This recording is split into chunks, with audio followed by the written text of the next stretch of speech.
And we got 71 laps ahead of us here at Interlagos.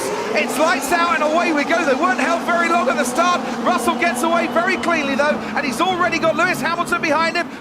Hello Formula One fans, welcome to Formula Pun Racer. Today is November 14th, 2022.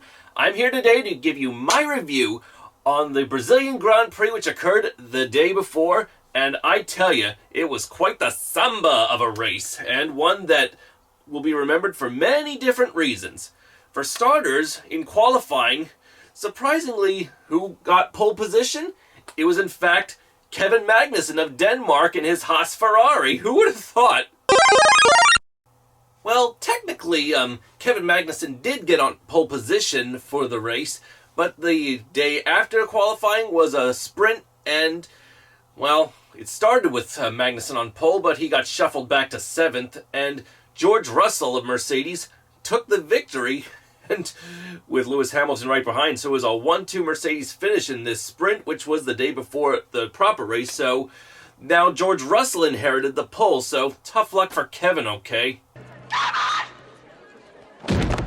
When the lights went out and away the cars went with the Silver Arrows Mercedes of George Russell and Lewis Hamilton taking off, it seemed it was pretty neck and neck and wheel to wheel with these cars.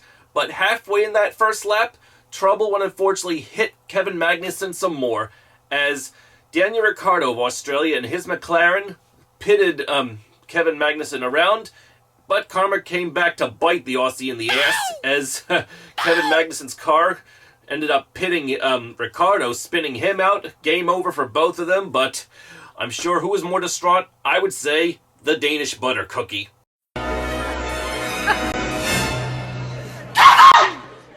If you thought that spin between Ricciardo and Magnussen was crazy, it was bound to get crazier 6 laps later on lap 7, when the Red Bull of Max Verstappen and the Mercedes of Lewis Hamilton got side by side going through the first few corners. Lewis Hamilton practically forced Max off the track, and in the process, Lewis Hamilton came in contact with Max Verstappen's Red Bull and broke the Dutchman's front wing, forcing him to out of contention for the race, basically, and on top of that, gave him a time penalty for it. If you ask me, it should have been Hamilton, but Hamilton continued on without a scratch. And then a few corners later, while Lando Norris was trying to get around the Ferrari of Charles Leclerc, the McLaren driver unfortunately bumped the Monegasque driver out and went nose first into the tire barrier. So, another incident where we can't say the prancing horses were singing with glee, but at the same time, miraculously, though, Leclerc was able to continue on after that, but unfortunately, I wouldn't say his chances were completely glued, but anything was bound to happen, and with a bit of luck, the Ferraris were bound to bounce back in a very spectacular manner, and I'll explain how in a moment.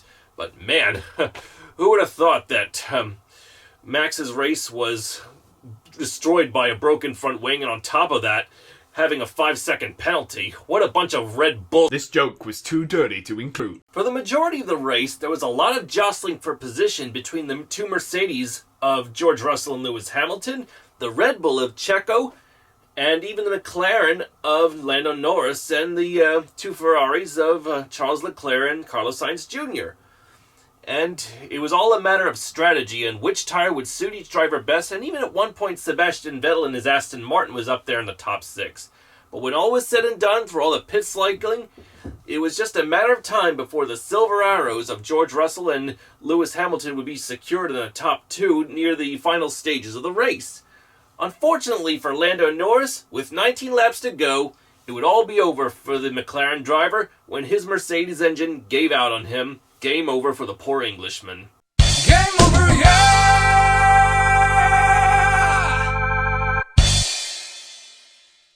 It was amazing to know that through it all, for all the jostling for positions, that Max Verstappen came up from an embarrassing 5-second penalty to get his way back into the top 6 when the checkered flag fell. And not only that, when the checkered flag fell, who would win it? It would be George Russell of Great Britain taking his very first F1 win. And it's also Mercedes' first race win of the season. A Mercedes 1-2 finish, as well as a British driver 1-2. Congratulations, George Russell, for taking your first F1 victory. Lewis Hamilton finishes second. Carlos Sainz Jr. Ferrari takes third place for the prancing horse, and behind him, surprisingly, Charles Leclerc, after his spin, managed to make his way back up to fourth. Fernando Alonso in the Alpine Renault finished fifth. The Red Bulls of Max Verstappen magically managed to come back to sixth, and Sergio Perez finished seventh.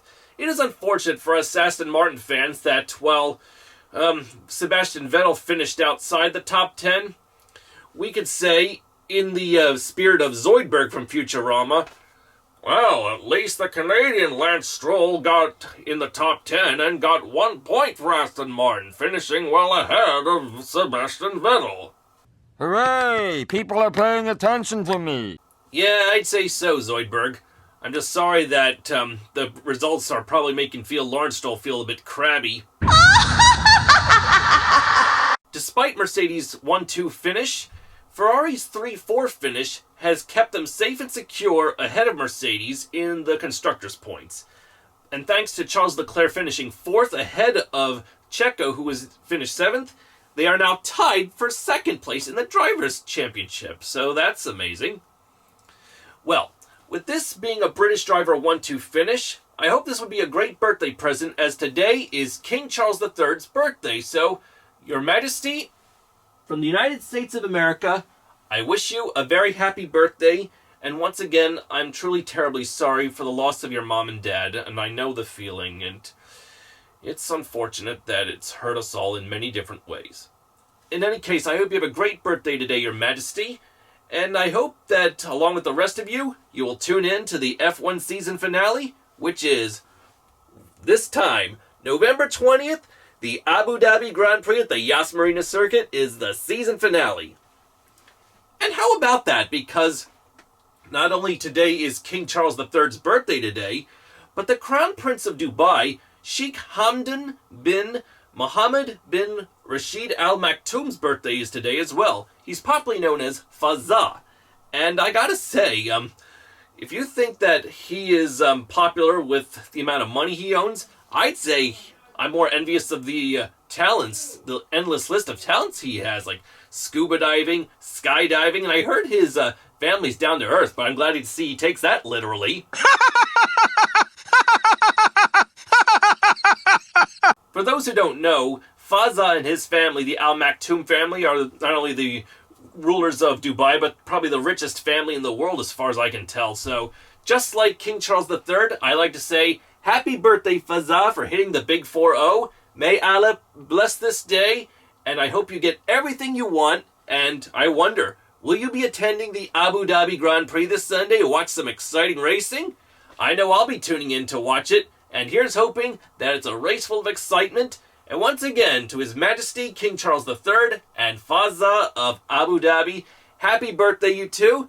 Thanks for watching my video, everyone. If you like, please subscribe to my channel for more content and share with your family and friends too. See you in Abu Dhabi, and let's see who will win the season finale's race, as we know Verstappen's already won the championship. I'm Aaron Cylinder, firing on all cylinders.